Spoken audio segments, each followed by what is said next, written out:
السلام علیکم ورحمۃ اللہ وبرکاتہ۔ آج کے خطبے کا عنوان حقیقی لذت اندوز۔ الحمدللہ والصلاة والسلام علی رسول اللہ، اما بعد۔ تمام تعریفیں اللہ کے لیے ہیں اور میں گواہی دیتا ہوں کہ اللہ کے سوا کوئی معبود برحق نہیں، وہ یکتا ہے جس نے فرمایا ہے، اور جو شخص گناہ یا اپنی جان پر ظلم کر بیٹھے پھر اللہ تعالیٰ سے بخشش طلب کرے تو وہ اللہ تعالیٰ کو بخشنے والا اور نہایت رحم کرنے والا پائے گا۔ اور میں یہ بھی گواہی دیتا ہوں کہ ہمارے نبی سیدنا محمد صلی اللہ علیہ وسلم اس کے بندے اور رسول ہیں۔ اللہ تعالیٰ آپ پر، آپ کی آل پر اور صحابہ کرام پر رحمتیں برکتیں نازل فرمائیں۔ حمد و ثنا کے بعد اے مسلمانوں، انسان لذیذ چیزوں سے لذت حاصل کرتا ہے اور لطف حاصل کرنے والی اشیاء سے لطف اندوز ہوتا ہے، لیکن یہ تمام لذتیں عارضی اور فانی ہیں، بلکہ کچھ تو پشیمانی میں بدل جاتی ہیں۔ حقیقی لذت روحانی، قلبی اور عبادت کی لذت ہے، جو کہ ایک مسلمان کو سعادت کے اعلیٰ مقام پر پہنچا دیتی ہے۔ رسول اللہ صلی اللہ علیہ وسلم نے فرمایا، اس شخص نے ایمان کا ذائقہ چکھ لیا جو اللہ کے رب، اسلام کے دین اور محمد صلی اللہ علیہ وسلم کے نبی اور رسول ہونے پر راضی ہو گیا۔ یہاں آپ صلی اللہ علیہ وسلم نے بتلایا کہ ایمان کا ذائقہ ہوتا ہے اور دل اس ذائقے کو چکھنے کی صلاحیت رکھتا ہے، جیسے زبان کھانے پینے کی اشیاء کو چکھ سکتی ہے۔ اسی طرح آپ صلی اللہ علیہ وسلم نے فرمایا، تین چیزیں جس شخص میں پائی جائیں وہ ایمان کی مٹھاس پا لیتا ہے، یعنی ایمان کی مٹھاس اور لذت ہوتی ہے، جس کی وجہ سے دل خوش، نفس مطمئن اور روح مانوس ہوتی ہے۔ چاہے انسان کے پاس ساری مخلوقات کی تفریحی اشیاء ہوں، لیکن اسی لذت کی بنا پر انسان حقیقی طور پر فائدہ اور سرمدی خوشی حاصل کرتا ہے۔ اسی لذت میں دلی اصلاح، فلاح، خوشی، سرور، اطمینان اور سکون مضمر ہے، کیونکہ اسی میں بندے کو اللہ کی ضرورت ہوتی ہے، اس لیے کہ وہی اس کا معبود و محبوب ہے۔ اللہ کی عبادت کے علاوہ دنیاوی ہر لذیذ چیز کی لذت صرف ایک بار ہوتی ہے، اس کے بعد زائل ہو جاتی ہے، کیونکہ عبادت الہی کی لذت 3 مرتبہ حاصل ہوتی ہے۔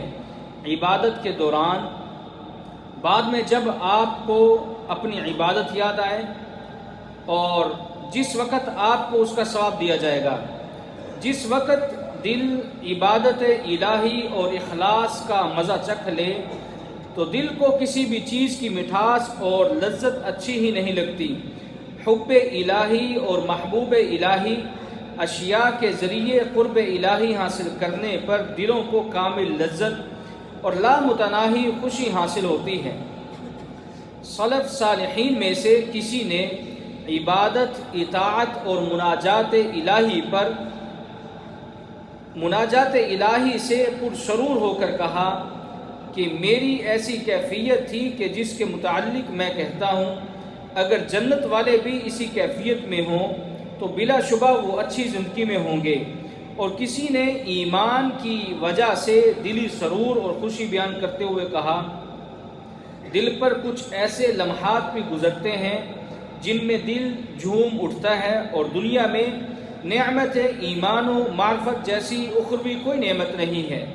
آپ صلی اللہ علیہ وسلم نفسانی راحت اور آنکھوں کی ٹھنڈک نماز میں پاتے تھے۔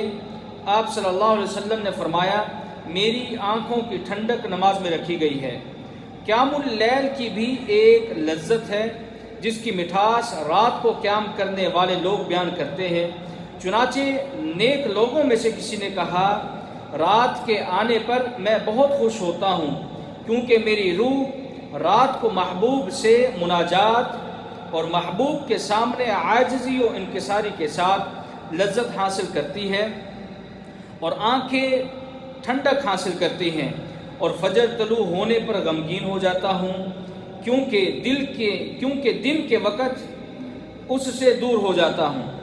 تلاوت قرآن کی بھی لذت، چاشنی اور جمال و جلال ہے، کیونکہ کلام الہی زبان سے پڑھی جائے تو کانوں میں آواز پڑنے سے نفس میں خشوع، دلوں میں نرمی اور اعضاء خشیت و خشوع، محبت و پیار کے باعث پرسکون ہو جاتے ہیں، کیونکہ محبت کرنے والوں کے ہاں محبوب کے ساتھ باتیں کرنے سے بڑھ کر کوئی چاشنی والا کام نہیں ہے۔ محبوب کے ساتھ گفتگو ان کے دلوں کی بہار، مطلوب و مقصود ہے۔ محبوب سے گفتگو کرتے ہوئے بھلا دل کیسے بھر سکتا ہے کہ یہی تو ان کا اصل ہدف ہے۔ چنانچہ حضرت عثمان بن عفان رضی اللہ عنہ کہتے ہیں کہ اگر تمہارے دل صاف ہوں تو کلام اللہ سے کبھی تمہارا دل نہ بھرے۔ راہ الہی میں خرچ کرنے کی لذت ابو دحداح رضی اللہ عنہ نے پائی، جس وقت انہوں نے اپنا قیمتی ترین اثاثہ اللہ کی راہ میں دے دیا اور پھر اپنی بیوی کی طرف جا کر کہا، ام دحداح اس باغ سے باہر آ جاؤ، میں نے اس باغ کو جنت کی ایک کھجور کے بدلے میں بیچ دیا ہے۔ تو ام دحداح بھی یہ کہتے ہوئے کہ یہ تو بڑے منافع کا سودا ہے، اپنے باغ سے خوشی خوشی باہر آ گئی اور اللہ تعالیٰ نے اسے وافر اجر سے نوازا۔ راہ الہی میں خرچ کرنے کی لذت اور ایمان کی مٹھاس دل کو اپنے قیمتی اثاثے دیتے ہوئے بھی خوشی و سرور سے جھومنے پر مجبور کر دیتی ہے، جبکہ اہل ایمان اور حفاظت دین کی ذمہ داری نبھانے والے افراد جو کہ تعلیم و تعلم میں مصروف رہتے ہیں، یہ لوگ جب علم حاصل کرنے کی لذت پاتے ہیں تو راتوں کو شب بیداری اور سخت حالات کو بھی موم بنا لیتے ہیں، بلکہ کچھ سلف صالحین صرف ایک کتاب کی تصنیف میں 40 سال صرف کر دیتے ہیں۔ علم اور لذت علم کے ذریعے ہی متعلم فضل و کمال کے ارتقائی مراحل عبور کرتا ہے۔ اگر اکثر لوگوں کو علم کی مٹھاس و لذت اور قدر و منزلت کا علم ہوتا تو سب اس کے لیے تلواریں سونت لیتے، لیکن اس لذت اور مٹھاس کو تکالیف کے حصار میں بند کر دیا گیا ہے اور لوگوں کو جہالت کی دیواروں نے اس لذت سے دور کر رکھا ہے، تاکہ اللہ تعالیٰ اپنے بندوں میں سے جسے چاہے اس عظیم ترین فضل کے لیے مختص کر لے۔ لذت ذکر بھی بے مثال ہے، چنانچہ ذکر کرنے والوں کے تو مزے ہیں۔ یہی وجہ ہے کہ مجالس ذکر کو ریاض الجنہ کہا گیا ہے۔ لذت حاصل کرنے والوں کو ذکر الہی سے بڑھ کر کوئی لذیذ چیز نہیں ملی، کیونکہ اس سے سستی اور عظیم لذت والی عبادت کوئی نہیں۔ اسی طرح دل کو خوش و خرم رکھنے کے لیے بھی اس سے بڑھ کر کوئی عمل نہیں۔ فرمان باری تعالی ہے، ان الابرار لفی نعیم، بے شک نیک لوگ یقیناً بڑی نعمت میں ہوں گے۔ یہ نعمت صرف قیامت کے دن کے ساتھ مختص نہیں ہے، بلکہ یہ لوگ اپنے تینوں ادوار کے دوران نعمتوں میں رہیں گے۔ دنیا کی کون سی ایسی نعمت ہے جو نیک و صاف دلی اور معرفت الہی اور حب الہی سے بڑھ کر ہو؟ بلا شبہ یہ بات بھی سزا، محرومیت، درد اور خسارے میں شامل ہے کہ انسان کو اطاعت و عبادت کی لذت سے دور کر دیا جائے۔ ابن جوزی رحمہ اللہ کہتے ہیں، بنی اسرائیل کے ایک کسی عالم نے کہا، یا رب، میں تیری کتنی نافرمانیاں کرتا ہوں لیکن پھر بھی تو مجھے سزا نہیں دیتا؟ تو اسے کہا گیا، میں تمہارے انجانے میں بہت سزائیں دیتا ہوں، ان سزاؤں میں سے ایک یہ ہے کہ میں نے تمہیں اپنی مناجات کی مٹھاس سے دور کر دیا ہے۔ سلف میں سے کسی سے پوچھا گیا، کیا نافرمان کو بھی اطاعت کی لذت ملتی ہے؟ انہوں نے جواب دیا، معصیت کا صرف ارادہ کرنے والے کو بھی لذت نہیں ملتی۔ شیخ الاسلام امام ابن تیمیہ رحمہ اللہ کہتے ہیں، اگر اپنے دل میں عبادت کی مٹھاس اور خوشی نہ پاؤ تو دل کو قصوروار ٹھہراؤ، کیونکہ اللہ تعالیٰ تو قدردان ہے۔ ابن قیم رحمہ اللہ کہتے ہیں کہ شیخ الاسلام امام ابن تیمیہ کی مراد یہ ہے کہ اللہ تعالیٰ عبادت کرنے والے کو دنیا میں دلی مٹھاس، شرح صدر اور آنکھوں کی ٹھنڈک کی صورت میں ضرور بدلہ دیتا ہے۔ اگر ایسا نہ ہو تو اس کا عمل خالص نہیں ہے۔ دائمی، ابدی اور سرمدی لذت وہ ہے جس میں کسی قسم کی کدورت نہ ہو، جس کے بعد تکلیف نہ آئے، جسے کوئی دکھ درد کم نہ کر سکے، اور ایسی لذت اخروی نعمتوں اور اخروی ٹھکانے کی لذت ہے۔ یہی افضل اور عظیم ترین نعمت ہے، فرمانے باری تعالیٰ ہے، اور یقیناً آخرت کا اجر ان لوگوں کے لیے کہیں بہتر ہے جو ایمان لائے اور ڈرتے رہے۔ اور مزید اللہ تعالیٰ فرماتے ہیں اور آخرت کا گھر تو کہیں بہتر ہے اور یقیناً وہ ڈرنے والوں کا اچھا گھر ہے۔ اللہ تعالیٰ کی اطاعت میں ایسی نعمتیں اور لذتیں ہیں جن کا کوئی ثانی اور مد مقابل نہیں، جو دلوں کو ایمانی مٹھاس سے بھر دیتی ہیں اور دل اطاعت سے سرشار ہو کر جھومنے لگتا ہے، اور نرم آنکھیں اشکبار ہوتی ہیں اور اعضاء پرسکون ہوتے ہیں۔ اطاعت الہی قلب و جوارح کی دنیاوی